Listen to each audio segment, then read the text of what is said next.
어릴 적 제가 목사의 꿈을 꾸게 된 가장 중요한 롤모델인 분이 계셨습니다. 그분은 바로 사랑의 원자탄으로 불리셨던 손양원 목사님이셨습니다. 아마 좀 나이가 있으신 분들은 아실 수도 있는데요. 그분이 왜 사랑의 원자탄이라 불렸냐면 그의 아들들을 죽인 그 원수와도 같은 사람을 사랑으로 용서해 주시고 오히려 그 기쁨으로 주님께 감사헌금을 드렸던 그런 분이시기 때문에 그렇습니다. 하지만 저는 그것보다 다른 것 때문에 그 이유가 크지 않을까 생각합니다.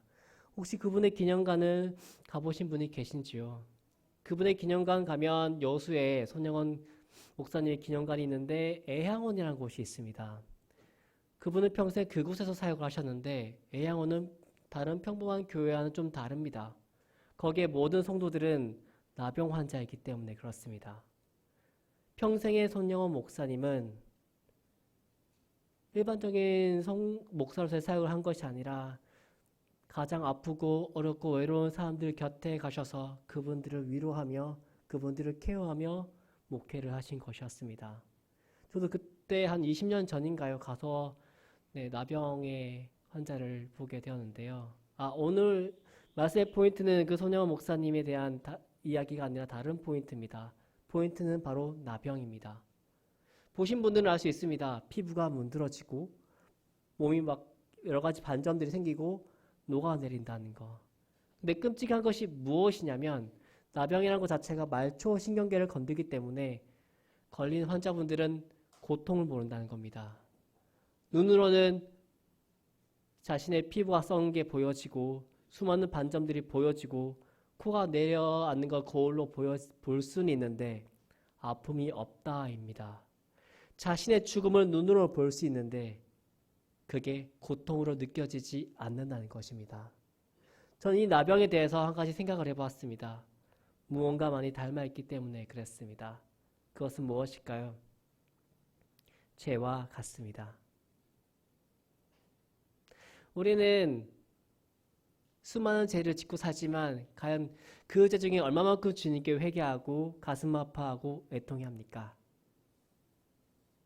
분명히 이 사회에서도 이 죄라는 것은 되게 민감하게 생각하고 있기 때문에 큰 테두리 내에서는 법을 만듭니다. 그리고 중간 테두리 안에서는 예절이라는 것을 만듭니다. 예절은 법으로는 도덕적으로는 뭔가 법적으로는 문제가 없지만 그래도 사람과의 관계 내에서 서로 실수함이 없도록 만드는 것이지요. 그리고 그 아래 도덕이라는 것을 만듭니다. 근데 그 모든 것의 핵심은 바로 인간은 선하지 않기 때문이었습니다. 인간이 선하지 않기 때문에 법을 만들었고 인간이 선하지 않기 때문에 예절이라는 것을 만들었고 인간이 선하지 않기 때문에 도덕이라는 것을 만들었습니다. 그리고 그것을 우리가 잘 알고 있는 것처럼 죄의 문제라는 것을 우리는 너무 잘 알고 있습니다. 근데 중요한 것은 기독교인 우리들은 그 죄 얼마만큼 인식을 하고 있습니까? 자, 이러한 화두를 던진 이유는 다른 것이 아니라 10년에서 20년 전 항상 TV의 이슈에 나오는 많은 사람들 중에 나쁜 것으로요. 항상 그 사람이 기독교인이었다는 사실을 보고 이야기를 많은 양심의 가책을 받아 이런 이야기를 나누는 것입니다. 그것을 보고 느낀 것은 한 교회 안에 있는 사람이나 교회 밖에 있는 사람이나 그렇게 별반 차이는 없구나 였습니다. 사실 나만 봐도 그렇습니다. 스스로의 많은 반성되는 것 중에 하나는 무의식적으로 무당횡단을 하려 했던 제 모습이었고요. 누군가 나의 감정을 상하게 하는 것이 있으면 나도 모르게 마음속으로 그 사람을 시기하고 질투하고 미워하는 그런 부분들이 스스럼 없이 나왔던 점이 있어서 그렇습니다. 내 마음 어디 한켠에는 그래도 나는 누구보다 더 잘되기 원하는 마음이 가득했던 부분이 분명 존재했기 때문에 그렇습니다. 나도 그렇다면 다른 일반적인 기독교회는 과연 나와 얼마나 다른가, 그렇지 않아 보이지는 않은 건 아닌가라는 생각이 들었습니다. 근데 중요한 건, 그래서 내 자신 가운데 가장 중요한 건 그 순간에 나는 회개를 하지 않았다는 것입니다. 때론 이게 죄인지조차 모르는 순간도 너무 많이 있었습니다. 한 번쯤 넘어가면 되겠지. 이거 너무 사소한 건데 마음으로 생각하는데 이게 큰 문제 되겠어? 그런 마음도 부끄럽게도 가졌던 적이 많이 있었습니다. 그러다가 문득 내 자신을 깨닫게 되면 허무하게 눈물을 흘리며 기도하게 되더라고요. 아, 난 이거밖에 안 되는 사람이었구나. 강단에 서서 주의 말씀을 전하는 이 사람이 조차 이렇게 무능하고 어리석고 제 모습으로 가득 찬 적이 있었구나. 나도 그러면 일반적인 사람들은 어떠할까? 일반적인 기독교인들은 과연 어떠할까? 우리는 이 질문에 대해 어느 누구도 쉽게 자유할 수 없을 것 같습니다. 그렇지 않습니까? 있다면 두 가지 중 하나이겠죠. 정말 존경받아 마땅한 성인이시거나 아니면 말할 수 없는 큰 더러움의 거짓말쟁이이거나.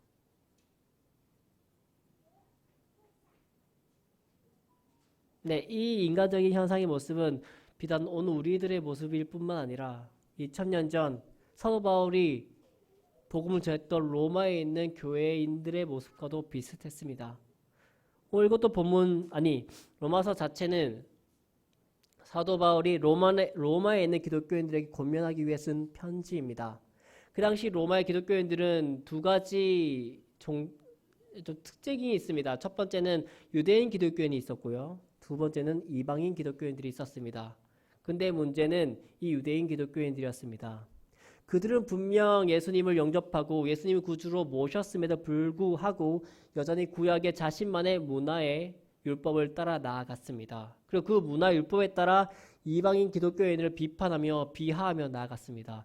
너네들 문화가 잘못됐어. 너희들 여전히 그렇기 때문에 죄인이야. 라고 이런 식으로 이야기를 했었기 때문에 사도 바울은 그게 아님을 이야기하기 위해 오늘 말씀의 애들을 쭉 나누며 나아갔습니다. 도대체 그 문화가 어떻게 참된 예수 그리스도의 죄를 대신할 수 있으며 그 십자가를 대신할 수 있을 것인가? 그렇지 않다고 이야기하며 진짜 본질 죄의 모습이 무엇인가를 사도 바울은 그 기독교인들에게 이야기한 것입니다.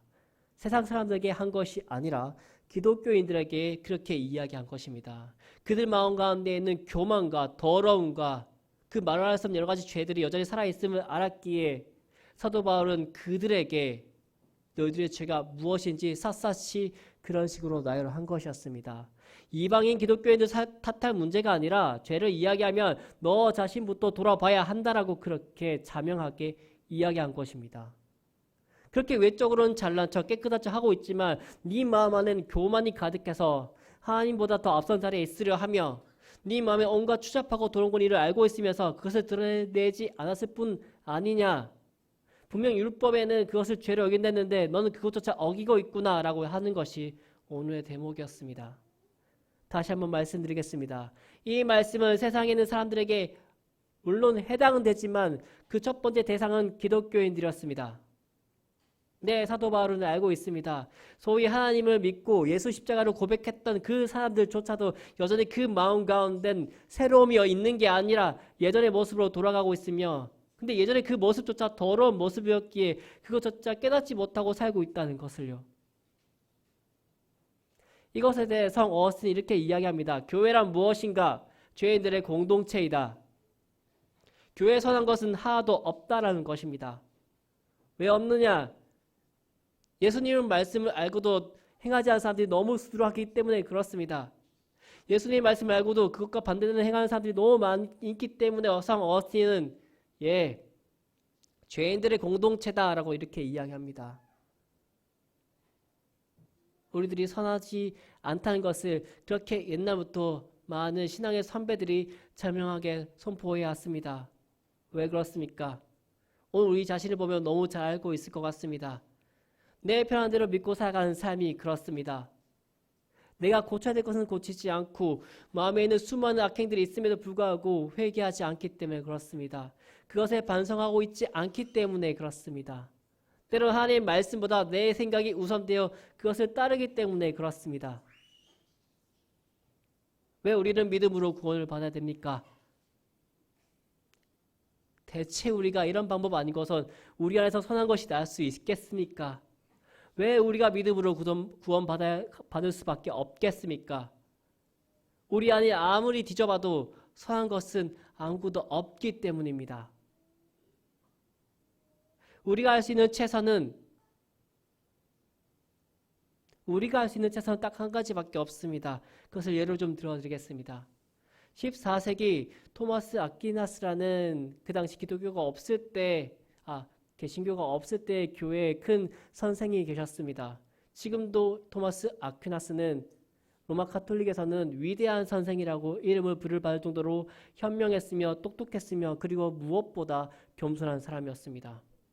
그는 처음부터 카톨릭 신자가 아니었고 부유한 집안의 자제였습니다. 하지만 그는 그 무엇보다 하나님 아는 것을 즐거워하였고 그것을 공부하기를 노력하였기에 스스로 자기의 가문을 버리고 수도원으로 들어왔습니다. 근데 그것을 토마스 아퀴나스의 부모님은 언짢게 봤습니다. 가만히 있으면 내 뒤를 위해서 부유하게 살 사람인데 왜 쟤는 저러고 있지? 라는 그 생각에 그 부모는 한 가지 꾀를 냅니다.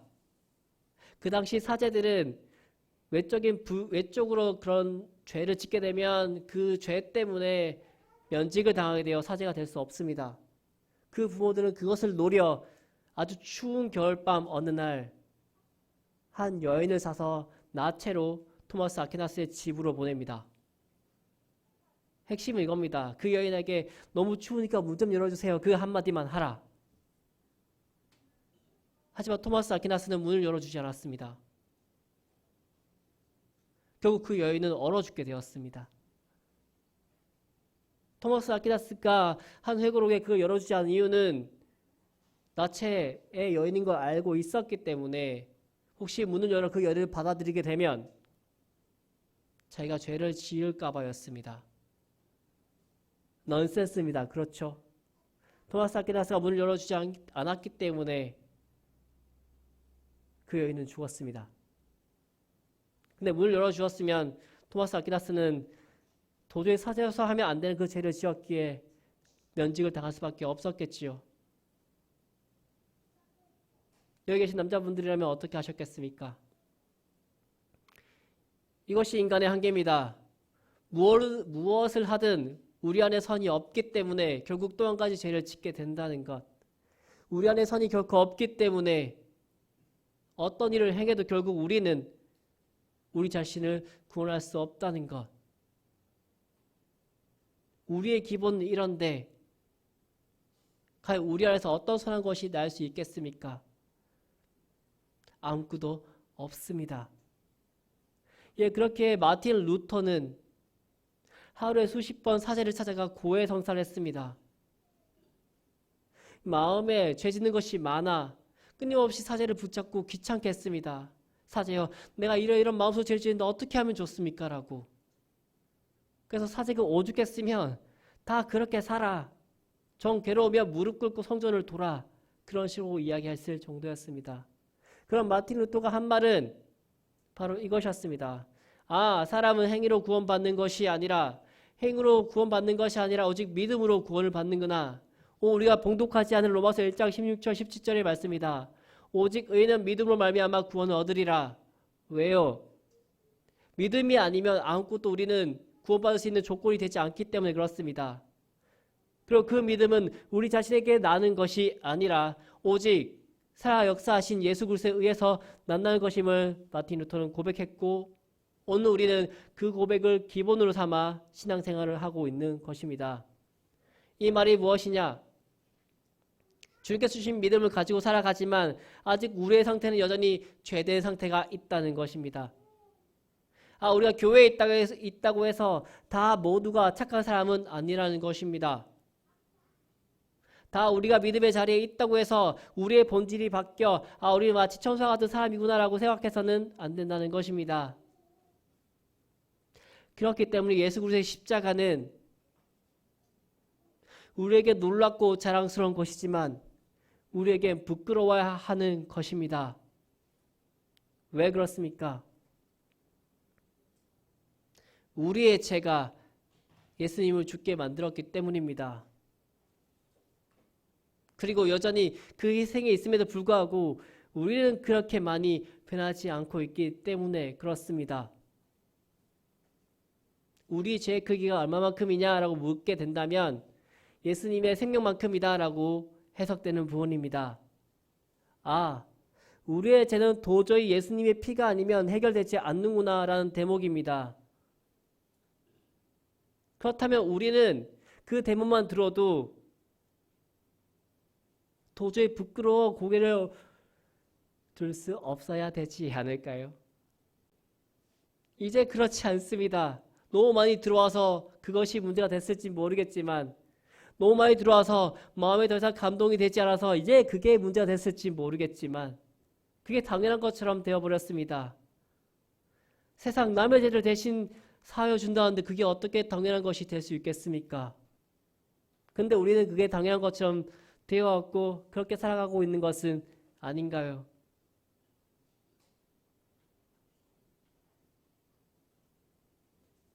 하나님이 우리를 위해서 십자가 지신 것은 우리의 웰빙을 위해서가 아닙니다. 우리의 삶이 더 잘 살기 위해서가 아니라 우리 불쌍한 이 영혼들은 도저히 그 십자가가 아니면 살 수가 없으니까 십자가를 지신 것입니다. 수많은 율법을 미리 주었지만 그 율법마저도 자기 마음대로 바꿔버리고 율법을 지키지도 않고 내팽개쳐버린 저들, 도저히 신이시고 인간이신 예수님께서 돌아가시지 않으면 안 되면 아셨기에 예수님은 이 땅에 오셨고 수모를 당하시며 십자가를 지신 것입니다.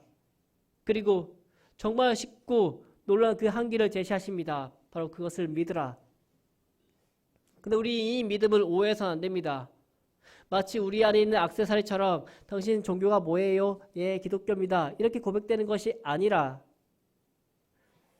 이제 그것을 물어보지 않더라도 내 안에 주님이 드러나야 하는 것인데 우리의 죽음이 생명으로 바뀌었으니 그 생명의 삶으로 사라지는 것이 몸으로 보여줘야 되는 것인데 2000년 전 유대인 기독교인들은 그렇게 하지 않았기에 사도 바울이 그 본질적인 죄가 무엇인지를 알려주었습니다. 많은 것이 나왔지만 딱 포인트는 하나입니다. 너희 마음에 예수님이 없는 거, 너희 마음에 예수님이 없고 너희들이 있는 거, 그게 죄다. 교만은 다른 게 아닙니다. 나보다 아니 예수님보다 내가 더 앞서면 그게 교만입니다. 예수님 말씀보다 내 가치관이 오르면 그게 교만입니다. 예수님 말씀보다 내 있는 이익이 더 중요하면 네, 그게 교만입니다. 그 안에 죄로 가득한 것입니다. 사도 바울은 그걸 꼬집었습니다. 그리고 그 사도 바울의 말씀이 오늘 우리를 꼬집습니다. 그렇다면 우리는 그 유대인 기독교인들과 얼마나 많은 차이를 두고 있는가? 유대인들은 대단합니다. 미국 유학 갔을 때 유대인을 만난 적이 있었는데요. 그 사람들은 안식일 때 그 말씀 그대로 지키려고 나보고 대신 불을 꺼달라 했습니다. 호텔에서. 아무것도 하지 말아야 되니까 불 끄는 것도 하나의 행위로 여겨져서 자기 대신 불을 꺼줄 수 없겠냐고 그렇게까지 이야기하는 게 유대인들입니다.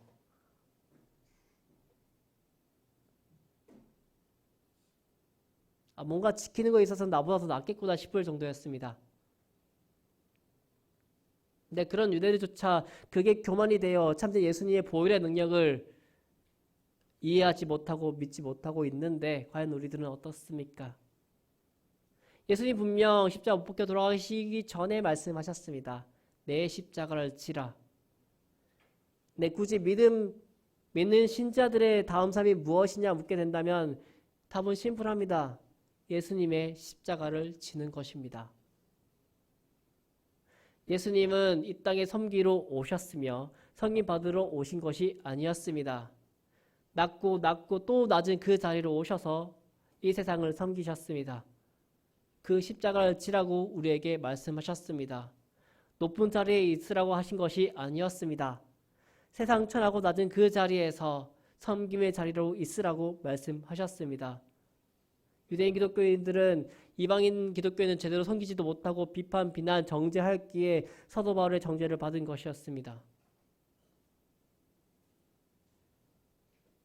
고린도 교회도 자기의 그 능력 때문에 자기가 옳다, 너희는 틀리다 이런 분란이 있었기에 사도 바울이 징치를 한 것이었습니다.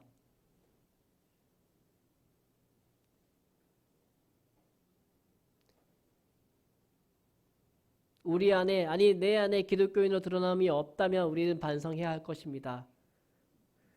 남들이 나를 기독교인으로 이해하지 못한다면 우리는 그것을 반성 이제는 해야 될 것 같습니다. 분명 예수님께서 십자가에 못 박혀 돌아가셨고 우리는 그것을 믿고 의지한다고 고백은 하는데 남은 것 하나, 우리의 삶의 변화가 없기 때문이 그렇지 않겠습니까? 의인은 스스로 의인이라 생각해서는 안 되는 존재들입니다. 우리 안에 사는 것이 아무것도 없으니까요. 우리가 진정 죄인으로 고백하며 나아갈 때, 그래서 나에겐 도저히 주님밖에 없음을 고백할 수밖에 없을 때 우리의 삶은 변하게 되지 않겠습니까? 그것을 우리는 자기 부인이라고 하며 내려놓음이라고 합니다. 내 안에 있는 내 자신을 내려놓을 때, 그 비어진 내 자신 안에 주님을 주님으로 모실 때 우리는 그제서야 기독교인이라고 부를 수 있을 것 같습니다.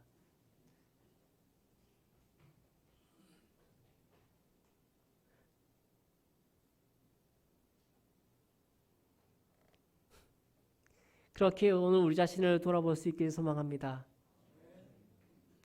말씀을 이제 정리할까 합니다. 아까 나병에 대한 말씀을 드렸습니다. 그 이후 나병을 본 이후로 저는 늘 마음에 트라우마 같은 게 남아 있습니다. 그것은 바로 죄에 대한 트라우마였습니다. 진짜 내 몸에 뭔가 썩고 있는데 내가 그것을 못 맡고 있으면 어떡하지?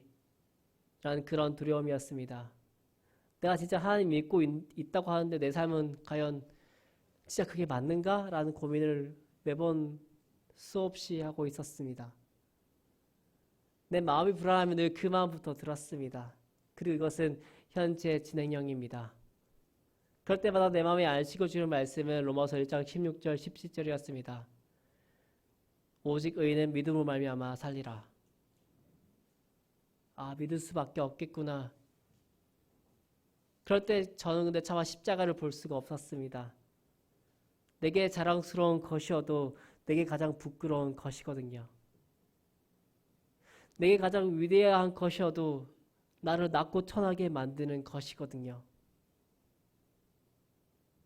누군가는 그것을 아름답게 포장하려 하지만 내 앞에선 가장 더러운 현실의 결과 역할한 것을 알게 되었거든요. 십자가요, 우리 죄를 대신한 것이지 않습니까? 예수님 십자가에 올려 손목과 그 발목에 못을 박게 하신 거 아닙니까? 우리 죄 때문에. 그게 어떻게 아름다울 수 있습니까? 옆구리에 창을 찔리게 하셨는데 그게 어떻게 선하고 아름다운 것이 될 수 있겠습니까? 아니요. 우리에게 끔찍한 것입니다. 우리를 부끄럽게 만드는 것이며 우리를 무릎 꿇게 만드는 것이기 때문에 감사하지만 부끄럽고 차마 고개를 들어 볼 수 없는 것이 저에겐 십자가였습니다. 그것도 내가 양심이 살아있을 때. 여러분들은 어떻습니까? 여러분들에게 십자가는 과연 어떻습니까? 여러분들의 십자가 어떻든 포인트는 하나입니다.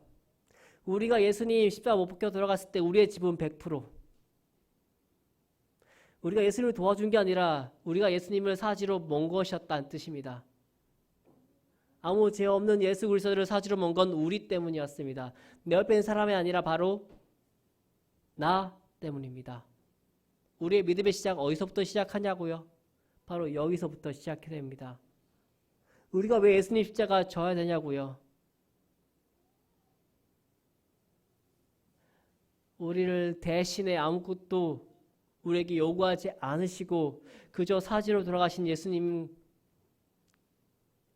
그 하나의 의리를 지키기 위해서 아닙니까?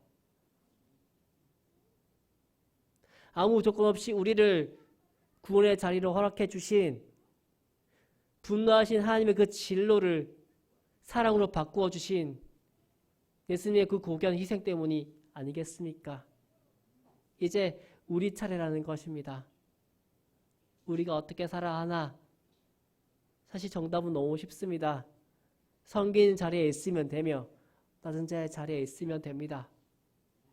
내 안에 나를 내려놓으면 되는 것이며 나를 부인하면 되는 것입니다. 내 안에 사는 것은 아무것도 없기에, 내 안에 아름다운 것은 아무것도 없기에, 내 안에 나를 내려놓고 내 안에 나를 지우며 그 안에 주님을 받을 수만 있다면, 그리고 어떠한 이유, 맥락, 원인 상관없이, 조건 상관없이 나의 십자가를 지라고 말씀하신 예수님을 따를 수만 있다면, 그렇다면 우리는 노력하지 않아도 부흥의 역사는 일어날 것입니다. 우리가 아무것도 하지 않아도 교회는 차고 넘칠 것입니다.